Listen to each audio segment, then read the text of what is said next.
You want answers. I want the truth. And what is the truth? Yeah. All right, you primitive screwheads, listen up. All right, so I got my first video off day before yesterday. Did just a quick kind of impromptu piece about the violence in Charlottesville, and got quite a bit of personal messages in on my Facebook on that, and wow, there's a lot of identity politics being thrown around. It seems like people have on both sides. People on both sides have a tendency to forget the evils of their own camp when somebody from the other camp does something evil to somebody else. It's a really, really strange thing, but it was my first video. I got some constructive criticism. I will be doing some more editing in the future, including this video when I put it out. And I tell you what, I got 100 right now. My laptop is right over here, but right now I got 121 views and 2 likes on my first YouTube channel, and I'm thrilled about that. So if you watch that video, thanks for watching. Thanks for hearing me out and watching me stumble over, trying to get from one concept to another, and growing with me in this process of just getting my voice out and trying to encourage people to think. One thing I want to point out, here's another big shout out to video influencers on YouTube, the channel Video Influencers. These guys put together a lot of free tutorials, free advice, and it's all golden. It's really good stuff. And one thing that they say is have a point, know what it is that you're getting at. And though I'm going to be talking a lot about the political climate and different concepts as far as, being a truth seeker in a practical world that we're living in, really the point of this show is to encourage people to travel, believe it or not. I believe that there's a lot of groupthink right now. I sincerely and truly believe that most people are living in an echo chamber. You're just surrounded by people that agree with you, and although that can be very helpful, it can also be very damaging, and I think that we're seeing a lot of that damage. So really, I just want to get people to get out there, go see it for yourself, right? Don't take any of your friends, or just take one person with you, but don't get ready to have your concepts torn down when you see what's actually happening and who different people actually are, because that's a very enriching experience. And Americans are notoriously poor travelers. We tend to not get out very much. So I want to get that out. Now, today's show, we're going to be talking about the refugee crisis. All right. Now this is what's funny. You can't even use the word migrant these days or talk about immigration without somebody calling you a racist, which is kind of an interesting thing. Is that and this would be like an encouragement for whoever you are. You need to get your voice out. You need to, if you want to write a blog, start a YouTube channel, do short vlogs or long form, whatever. If you have a point of view, you have to get it out there. Let other people see it, because there's other people that are going to either be curious about your point of view, or maybe they agree with you, or maybe they disagree with you and want to open up civil discourse. But I think it's very important that we all at least we need to start learning to talk to one another. But when you bring up something like immigration, whatever, you're going to have a bunch of people calling you a racist, that's really strange that's what happens. But no, the point of what I was saying as far as getting your voice out is you're going to learn pretty quickly that no matter what you think, 90% of the population is going to disagree with it or figure out a way to argue with you about it. And so there's a freedom in that, is that you, since everybody's going to disagree with you anyways, you might as well just say what's on your mind, right? Because being quiet that's, you know, if you're going to be silenced because people are going to disagree with you, then you're not living. You know what I mean? Like, you're not sharing whatever it is that you're supposed to share with your time on this planet. So get it out there. So I'm going to be bringing up some perspectives today that I'm sure are going to upset a lot of people, and I don't care. All right. 2 years ago, we all saw on the news, and this was back when Obama was still president, and Obama was very aggressively bombing the Syrian people. And a lot of innocent people died, and you know, a lot of those people were trying to get out of Syria, and we saw that footage. It was all over the world of the Syrian refugees in Hungary. And that one man with his boy, he was running with his boy in his arms, and that journalist lady from Hungary tripped him. Remember that? Here's the clip.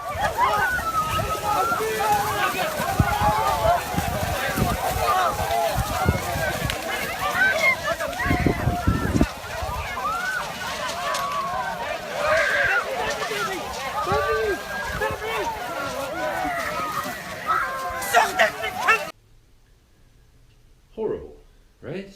Absolutely despicable. I saw that too. I saw it right when you did.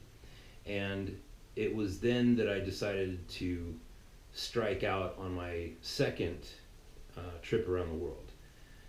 I wanted to, if that's all that we were getting in America, was just that, I knew that there had to be so much more. And the fact that that happened, it so offended me on so many different levels. Like, as an American, okay,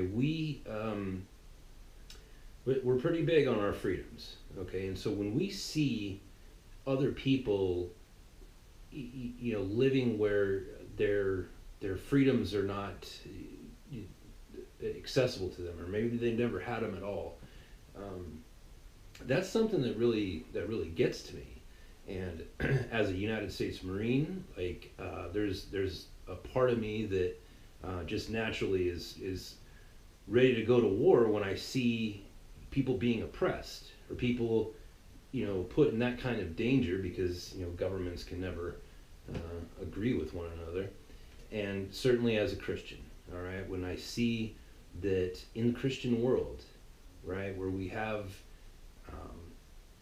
Christian ethics and Christian morals, and we have, you know, 2,000 years worth of, well, nearly 2,000 years of Christianity influencing Europe and the Western world, and now we have this this unparalleled prosperity and unparalleled. There's never been a time in history where people got along as well as people have gotten along in the Western world. And when I see that kind of behavior going on, like here's this man with his son. He's just trying to stay alive. He's just trying to ensure that his son stays alive so that he can carry on his bloodline once he's gone. And then here's this lady tripping him. Like, there was a lot of things going on in my mind when I saw that. And so I bought a bunch of equipment, the camera that I'm recording on right now, top of the line laptop with, you know, editing features, and I bought podcast space and a device where I could record podcasts, so that I could go and document what was happening, so that I could show people in America, like, no, this is really what's happening. And I wanted to do that because our news sources in America, like the cable news, Fox, NBC, you know, MSNBC, like all these, CNN, these companies have turned into entertainment companies, and the people that tell us the news, they're not journalists. Like they're not the people who go out and get the story and get on the ground and put themselves in danger so that they can see what actually happened and then tell us. Those people that you see on the news are, they live in their homes and then they drive to work and they go on television, and that's their job. Their job is to be on television and tell you stories that they got from somebody else. And even that person that they got that story from wasn't there either. That person is the editor, and the editor got it from somebody else. And there's a big gap of space between the person who actually tells you the story and the person who actually went and got that story. And so there's a lot of things wrong. Anyways, I struck out to go see what was actually happening, and with a heart full of righteous indignation, by God, I was going to go help these poor Syrian refugees by showing America what was really going on. So my first destination was the largest of the refugee camps at the time. It's called the Jungle, and it's in Calais, France. And Calais is where, if you're crossing over from England to France or from France to England, 99% of that traffic I would estimate goes through Calais. So I get there, bought a plane ticket, flew to London, toured around England for a few days, check a few things out and kind of get over my jet lag. Went down to Dover, and that's the English side. Got on a ferry, crossed over to Calais. Went in, so the camp there was, the Jungle had anywhere between 7,000 and 10,000 refugees at the time. But there was the main camp where all the people were sleeping in tents and whatnot. And then the place where you go check in was this warehouse. And so I get to the warehouse, and I meet the point of contact that I had to meet and fill out paperwork and do all that. And I just said, listen, I'm here to volunteer, I'm here to help, I'm here to work, and I'm also here to help you guys out, because I'm going to document this for you. I'm going to do some interviews, and I'm going to get this story out to the American people. And immediately I was met with a great deal of resistance and resentment. So the first thing I was told is, like, you can't take any pictures or record anything. And I said, why is that? They said, well, because we've had so many people from the media in here that the inhabitants of the camp, they're starting to kind of feel like they are livestock. Actually, livestock was the word that they used. The people don't want to, this isn't like a zoo. So you can't just come in here and be filming people. And I said, well, that's interesting, because in America we don't have any footage. We don't have any pictures. We can't see what's actually happening here. So I think that, like, if the media has been in here, they're not serving you very well, because we can't see anything. I asked some of the higher ups, that the people that had been there the longest and were sort of in charge, if they wanted to sit down and just do a podcast with me, just like, hey, let's talk about what's your day-to-day like what are you experiencing in this place. And those people were very very resistant, and so I didn't get anything. I didn't get any interviews. So after a few days of working in the warehouse there, I went over into the actual camp. Now this was it was like being in the poorer parts of Tijuana. All right, there was a lot of makeshift buildings. There was tents everywhere, and right as I had gotten there, a good number of people had died because the French government had closed off one section of the camp. And when they did that, a whole bunch of refugees had to move from that place into another part of the camp. The problem was as it was explained to me, was that there were predominantly 5 different nations living in this camp, and they were all African nations. And it was like inside this camp there were 5 different tribes or 5 different nations in this one little place. And so when one tribe had to move over into another area, there was infighting and fires broke out and people died. And so immediately I started asking, like, well, wait a minute. We're being told that this is the Syrian refugee crisis, not the African migration crisis, right? So immediately, like, there were facts that were being presented to me that were telling me that things weren't quite jiving. All right. So I get in there, I go to camp.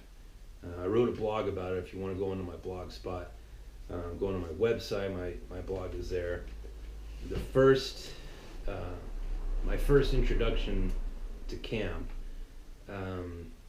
there were no Syrians, there were no refugees, and these were not families. There was not children. These were battle-aged young men, and not from the Middle East. And one of them tried to pickpocket me. One of them tried to pick a fight with me at one point, and there was, and again, like I'm there to volunteer, and I'm being met with,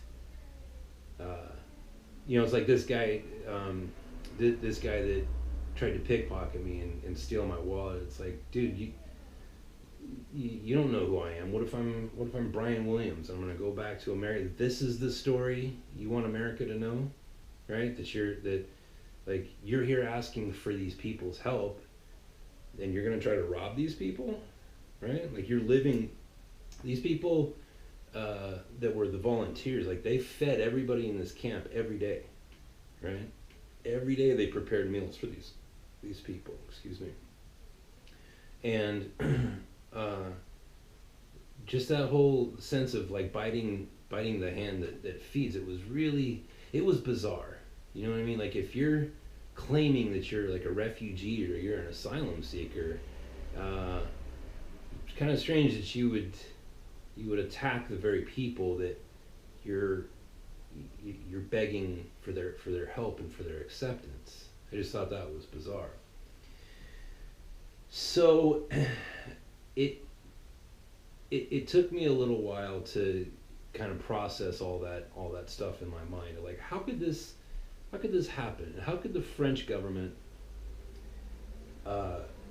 have this piece of land where there was just all this chaos and crime, and they're just acting like this piece of land that these people are on is somehow no longer France, and they're just gonna leave those people alone for whatever reason. At the time, I didn't have a clear picture of what kind of reason that would be, but went for a little bit of a walk. I went down to Spain, and I walked on the Camino de Santiago for about a month and a half, and then I went back up there once my head was a little bit clear, and I just said, you know what, I'm taking the camera in, and I'm just going to film, and I'm just going to talk to people, and I don't care what happens. So here's the interesting thing about this. Now, again, these are my experiences. All right, I'm not conveying somebody else's political point of view. I saw this stuff with my own eyes. All right, so that's what makes this different. And this is what, it doesn't matter. You can call me a racist, you can call me a Nazi, or you can call me whatever you want, but these are the facts. There was a problem.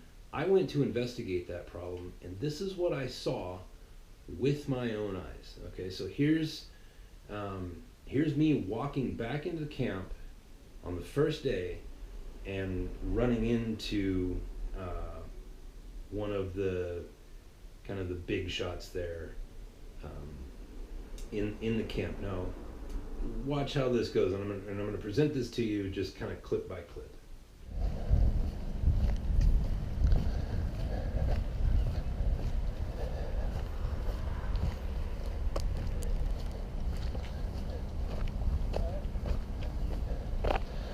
Where's the coffee van? I'm not sure. Does it still come every day, or? Yeah, it does. It's probably a bit early.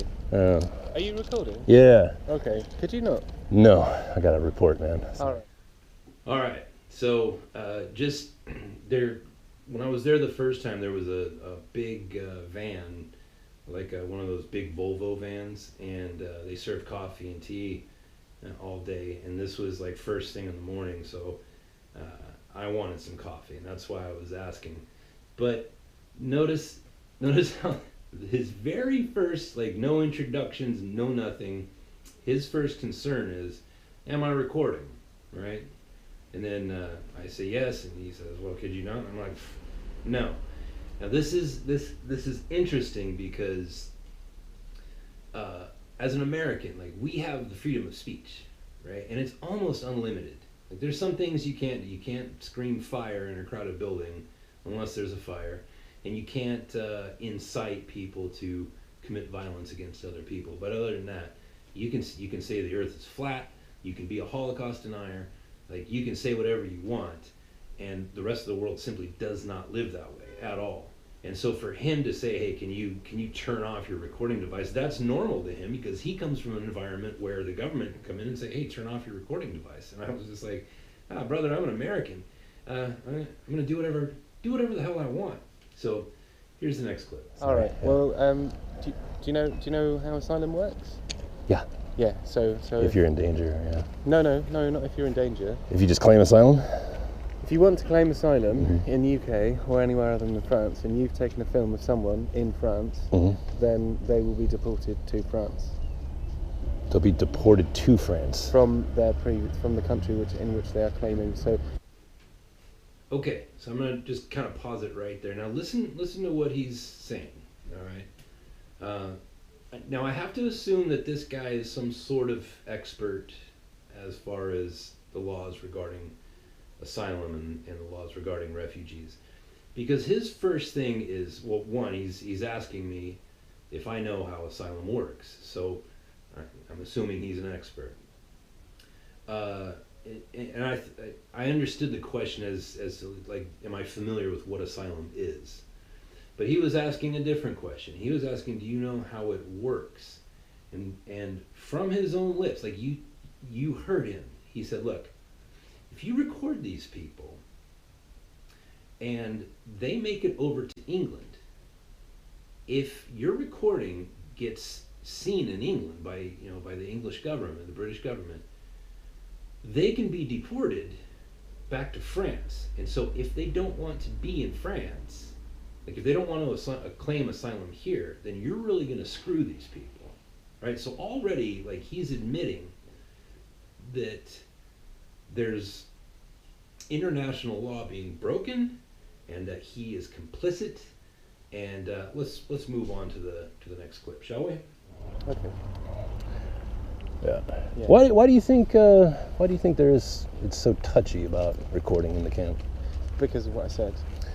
Yeah, but why do you think that's the reason why, like, nothing comes out of this, like, none of the news, like, we don't hear any opinions from anybody? Opinions? Yeah, there's plenty of opinions around. No, I mean opinions from the people who are actually here. Well, yeah. People want to stay anonymous. People want to stay anonymous because... Yes, but they're asking to become citizens of both of our countries, so it's like, well, we kind of need to know who you are. It's not like just, yeah, come on, we're rich, come on in. Eventually you're gonna have to give an account for what you're asking for. Right. No. So the reason that they want to remain anonymous is because some of them want to go to the UK. And if you take a picture of them in France, then under the Dubs Act, they will be deported to France from England. If there's any record of them They have their fingerprints taken in Greece, Italy. There's a picture of them here. They'll get deported from England, where all their family is. Okay, so again, this is this guy admitting that he's aware of this thing is called the Dobbs Act, and that what it means to these people is that if they get caught, they're gonna get deported. Now let me just explain this to you a little bit. After the Second World War, the civilized world came together and they said, look, we just saw a whole bunch of horrible things. Hitler was gassing people to death, and there were concentration camps, and there was a lot of really horrible things that happened in the Second World War. So the world came together after the hangover was over, and they said, look, let's make some rules here, okay? And things like you can't gas people, and prisoners of war must be guaranteed to get be able to get their mail into contact using mail, contact their loved ones or whatever, just to explain that they're okay and that they're still alive and those sort of things. There was a lot of different rules, and then shortly right after that, they started coming up with other rules regarding, okay, well, what do we do if other nations are at war? It doesn't really have anything to do with us, but like, how are we going to adjust to that sort of situation? If you were in Syria, right, and everybody there is trying to kill you, including the U.S. government and the British government, like everything is bad, like you're just gonna want to get out, right? Because most people on the planet just want to be left alone and want to go to work, make a little bit of money, meet a girl, have some babies, just live their lives. Most people, Christians, Muslims, Jews, doesn't matter. Everybody just wants to live their life out. So the world came up with these rules, and at the Hague Convention, and you can pull that up on Wikipedia. And one of the rules is when people are fleeing for their lives, we have to, the Christian world, the Western world, right? Like these are just the nations that sat down and agreed to these rules. They said, look, we'll bring those people in. We'll make sure they're safe. But there's going to be a few rules to that too. Like you can't go nation shopping. The rule is like if you're in that much danger, right? And you are that absolutely sure that you need to get out of your nation, or else there's a better than not chance that you're going to die. And the rule is that as soon as you touch down in a safe nation, you have to claim that status in that nation. So these people leaving out of Syria, if they land in Greece, if they land in Turkey, or if they land in Italy, they have to make their presence known and their refugee status in that place. Now that's international law. Right, so this isn't like some municipal law. This is a law that the whole world has agreed on. All right, now, so even if you don't like that law and you think it's corrupt and it should be changed, that's fine. Just understand that that's the world law, right? So when people come and they're already in France, which means they didn't land in France, they got there after traveling over many different nations. They landed in Italy, they came up through Austria, they came up through Germany and Switzerland, and they traveled to France, and they're on their way to England. It's like, well, that's not how this works. And so what this guy is saying is that not only does he understand that, but he's fine with that rule being broken, and that he's trying to help. So let's see what else he has to say. That's why nobody. I mean, some people in the organisation that I work for, also people at the legal centre, get testimonials from people about police violence and about local violence. Yeah. But it's difficult to get anybody to give their full name or whatever, or any identifying anything like that. Yeah. On account of The whole thing seems just like a big, kind of a big, pardon the language, but clusterfuck. I mean, you got the French government pretending like this isn't their land, and you know, to a certain degree, except when it comes to, you know, cops shooting in tear gas. That's a different story. And you've got the only people who do make it to the news are the people who are dragging trees on the highways and throwing fire bombs at trucks. I mean, that's... Has anybody actually ever done that? Yeah, Dunkirk, about a week ago. Did you hear about that? No. Yeah. No. And so, right or wrong, it's like, well, if those are the only people making it to the news, then unfortunately, that's who speaks for everybody. If they're the only. Okay, now I know that the audio gets a little worse right there, mostly because he kind of moved over to the side a little bit, and the way that my GoPro was mounted on my chest, I evidently kind of blocked. You can, hopefully, if you listen real close, you can pick it up. What we were talking about was there's a town just east of Calais, about an hour or so, called Dunkirk. In fact, there was just a movie called Dunkirk. All right, famous battle was taking place there. Well, another one of the bigger refugee camps is there at Dunkirk. And what was happening was, just like in Calais, they were having big problems with violence. So what was happening is these migrants were dragging trees out onto the highway. And you can Google this. Like, this is news that's been put out there. Dragging trees out,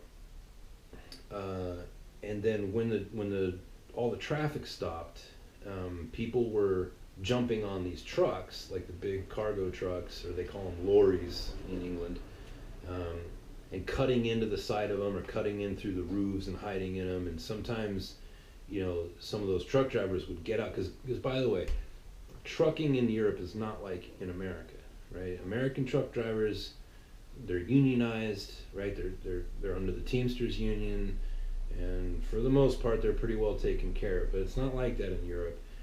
In England and Europe, they hire like Romanian truck drivers who get paid very, very little. So much so that, like, when they're at truck stops and they have to use the bathroom, and it's 50 cents to go to the bathroom, these truck drivers, a lot of them, I would say the majority of them, have to save money by going out into the woods, right? Because 50 cents is really going to cut into their profit margin, and there's no, they don't have the same regulations as far as how long a driver can drive. So you've got tired drivers. It's really a bad situation. So when these people are attacking their trucks, what they're really attacking is their livelihood, all right? So some of these truck drivers were getting out, you know, with tire irons and whatever, and saying, hey, get away from my truck. And so these migrants would firebomb them. That happened on many occasions, all right? So this isn't just like, oh, these poor migrants. It's like, no, they're attacking people on the highway. So I brought this up to him, and again, this is Dunkirk versus Calais. If you want to, you know, Google it, how the distance between the two. It's not far.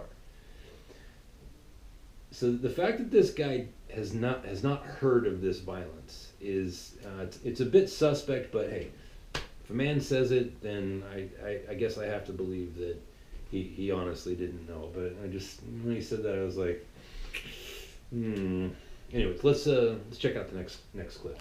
If they're the only people that are speaking. But there are. I mean, they are the only people that's just making it into the mainstream. Exactly. I mean, if you looked at... that's why I said right or wrong, that's the way it works, is what the rest of the world sees. If that's all they see, then everybody here gets broad stroked with the same brush. You know what I mean? Yeah. I mean, well, that is what happened.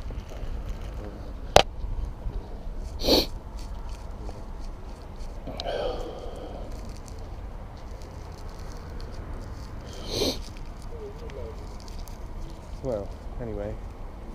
Maybe I'll just leave out the part that I'm in France. What's that? I said maybe in this report I'll just leave out the part where I'm in France.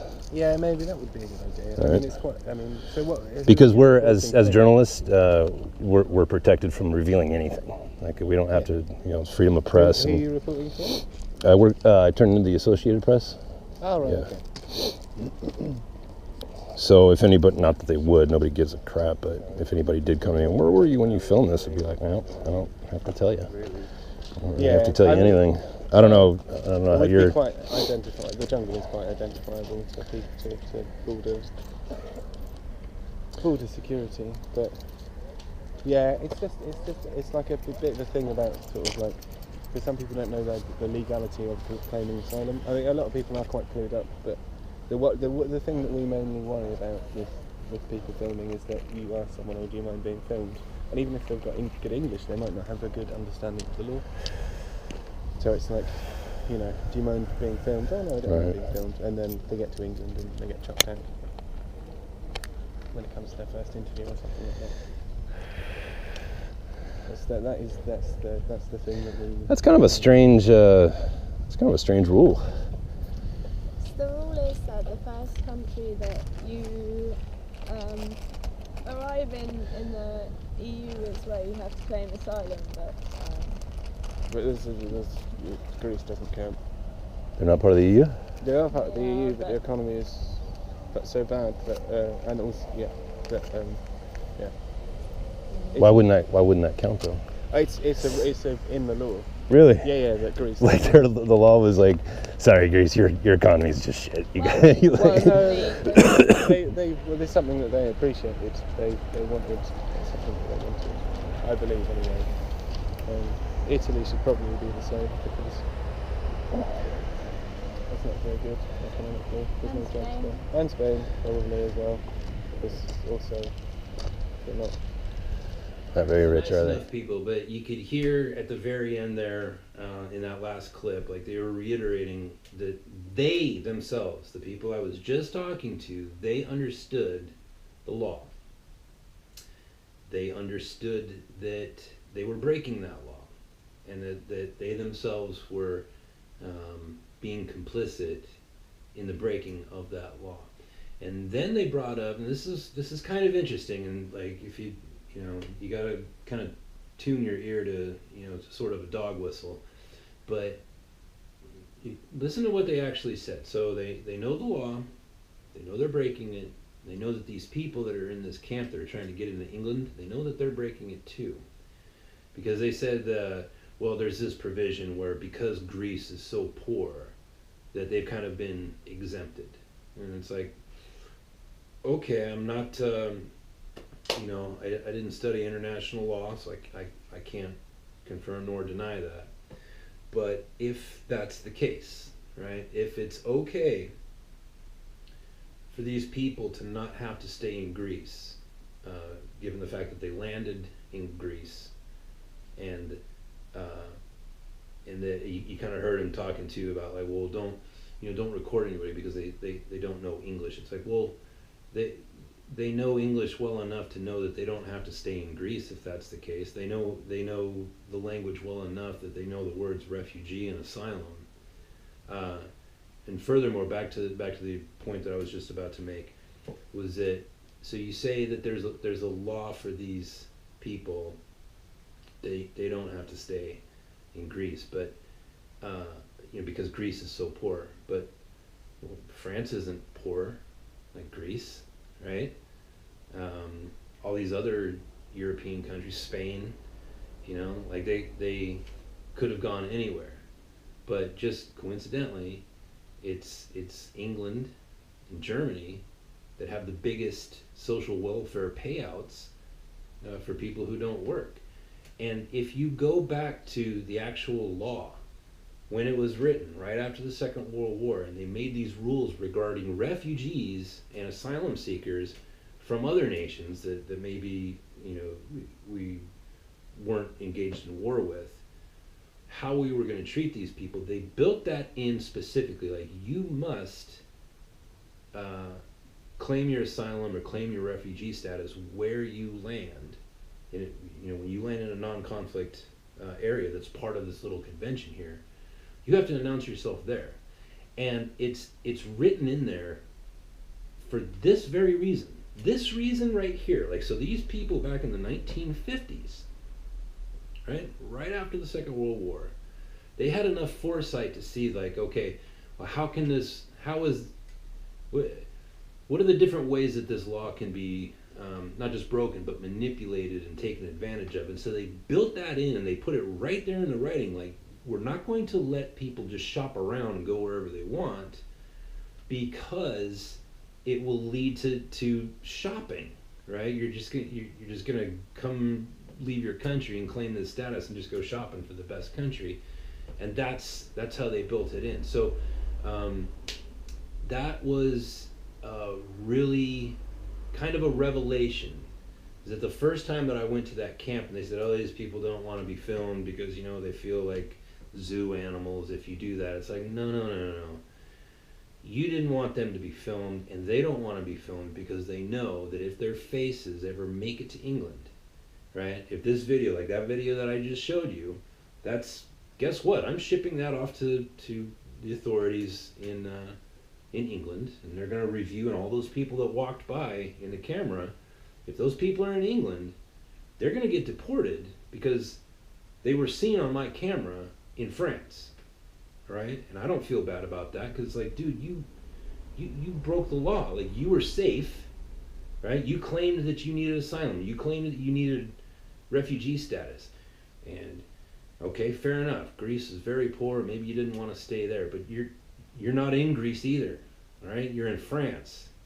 France is part of the G8. That's the group of 8 of the wealthiest countries in the world, all right? You're safe. Whatever problems you were having, you're fine now. It's over. And from start to finish, these people that are, and I didn't meet all the volunteers, but met a lot of them. These people are purposely misrepresenting the truth to the rest of the world and to their own government on behalf of these people.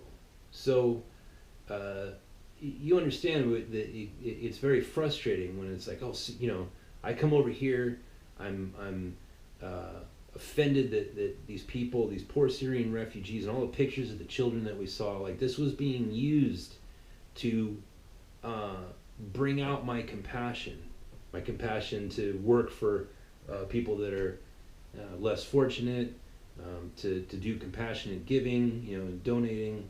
And then I find out, like, oh, wait a minute, there's no Syrians, there's no refugees, there's no children, there's no families, there's no, you know, this place isn't filled with doctors and engineers and skilled laborers. Like, these are young, battle-aged young men that are purposely breaking the law, and they're nation shopping because they want to get to, because England's got the, you know, if you're going to be on welfare, England's the place to be. So there it is. That's what I saw. And this this problem, it gets even worse, because this is where we get into the seeking of the truth part, right? Why is it important to tell the truth, and why is it important not to tell lies? Well, and here's why. For the last few years, probably I'd say 3 years, we've been hearing all of this noise about, oh, like, if you're not willing to help migrants, if you're not willing to help refugees, then, oh, well, you're a Nazi, you know. And anybody who does help the refugees, like, well, they're a good person, right? And so there's these people like this couple that I talk to. I'm sure that they walk around all day feeling very virtuous. They get to go back into England in a couple of days, tell all their friends how they helped the poor, you know, escaping Syrian refugees that were just trying to, you know, find a warm place to sleep and food for their kids. Like, they get to tell those stories now, and I'm sure that makes them feel very good. And there's a lot of people who've gotten themselves involved, mostly through financial giving. Like, we in the Western world who are still of working age, like, it's like, well, I can't come and help you because I have to go to work tomorrow, but I'll tell you what, I'll send you some money. How's that? You know, and then people, when they give out of a sense of compassion, like, there's a reward in that for themselves too.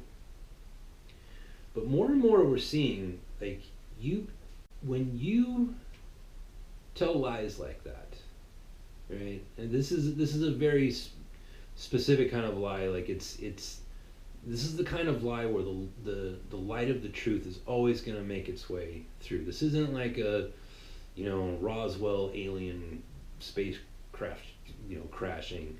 This isn't like the assassination of JFK or the moon landing or whatever. Like it's not like that kind of conspiracy where entire government organizations are huddled together to keep things secret.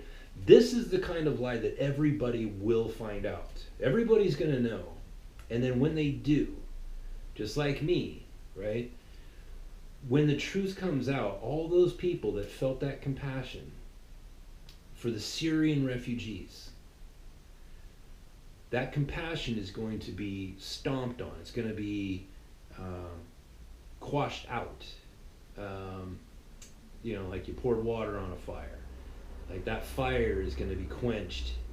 And now that becomes like a metaphysical problem, right? It goes from just logistical to metaphysical, right? Because compassion, I truly believe that compassion is a metaphysical quality. And when you burn other people's compassion, if you shame them, right? If you cause somebody to move and act in compassion, and then you do something to dishonor that compassion, like that's evil, right? Because now that person who was ready and willing to be compassionate, it's not going to be so willing the next time. Furthermore, there are actual Syrian refugees who are in crisis, all right? And they are running for their lives, and they don't want to bother anybody. Some of them are Muslim, some of them are Christian, some of them are atheist, I'm sure, but all that stuff is out the window. They just want to stay alive. And guess what? Now that you've been found out for lying, and I'm not the only one that's been pointing this out. More and more people are seeing this. I'm talking about it. Tim Pool, we saw Tommy Loren, however it's pronounced. She was down on that boat just recently, and they're not the only ones. Like more and more, this is coming out, and people are realizing, like, whoa! I thought we were talking about Syrian people who had actual refugee status because their nation's at war, and these were just like the guy that was earlier who was running with his son, and that horrible lady tripped him, right? Now those people, the actual Syrian refugees, their lives are in so much more danger now because of this lying. Because the way that those lies play out is people are going to be considerably less likely to act on their compassion, act in compassionate giving, act in compassionate service, where they go and they volunteer, or they go, instead of sending money, they'll actually go down to like the sporting goods store and buy a super nice tent that can fit 6 people in it, and buy cooking utensils, and then go down to the UPS or FedEx store and pay hundreds and hundreds of dollars because it's very expensive to ship that. But they'll ship that stuff themselves so that they can know, like, here's a dry place to sleep, and here's the ability to cook your food, and here's the ability to clean your children's faces and make sure that they or do what you can to make sure that they don't get sick.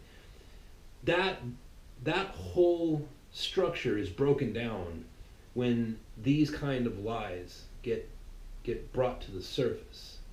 And I guess the question I would pose, because I don't know the answer either. Like, this is, again, truth seeking is really should just be called question asking, because it's just, why would somebody do that? Why would you lie about it? Like, the story was good enough on its own, right? You could have just told everybody, like, look, these people are from Somalia, and Eritrea, and whatever, Egypt, right? And those places are shitholes.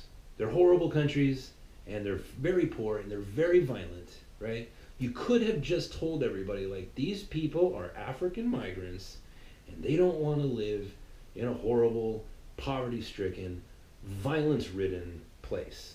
And they're here. Like, if you just would have told people that, you would have gotten, maybe a little bit of resistance, but certainly you wouldn't now be faced with the problem of everybody knows that you're a damn liar, right? And now people's ability to express their compassionate sensibilities have been quelled, and the actual people, the actual refugees, the people that those rules of war was written for all those years ago, those rules that were written for people who are in such a horrible state that if they stay in their state, they will be most likely murdered, and their bloodline will end, and their name will be on the earth no more. Like those rules, those people are going to be the ones who ultimately pay the price for these horrible lies. So that's the show for today. By the way, please leave a comment in the bottom underneath the screen there. Hit the like button and click subscribe. If you want to write me a message and just tell me what an asshole you think I am, please do that. If you want to talk about how pretty I am and how nice my teeth are, please do that too. You can also go onto my website, archadvocate.com, arch-advocate.com. You can read the blog that I wrote about this very experience. Check out some of the pictures I put up on there. And yeah, anyways, click like, click subscribe. And remember, if you seek the truth, you will find it. And the truth shall set you free.